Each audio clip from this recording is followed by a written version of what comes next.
Rasilimali zetu ni chache.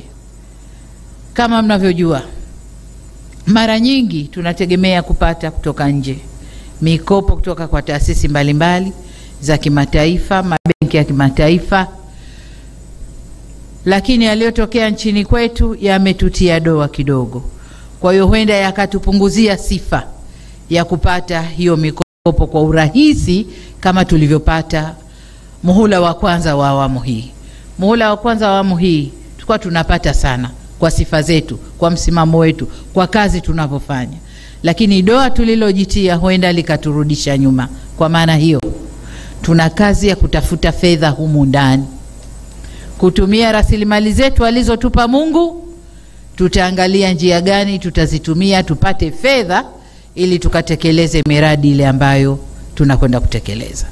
Kubwa zaidi, awamu ya pili, muhula wa pili wa awamu ya 6, tutaanza kufanya miradi wenyewe, alafu mashirika yatatukuta njiani, tutakwenda nao.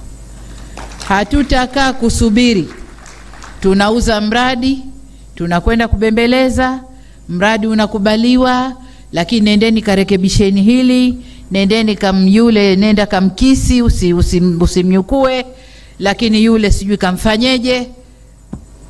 Mradi badala ya kupata approval kwa miezi 3 4, tunachukua mwaka mzima tunabembeleza mradi mmoja. Paka permission inatoka, no objection, maneno yenu wataalamu. Tuna miaka 2 tunamaliza kipindi chetu. Hatutasubiri hayo.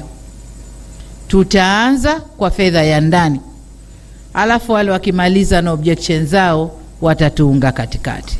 Tumeelewana? Na huo sio wajibu wa rais peke yake, ni wajibu wetu sote.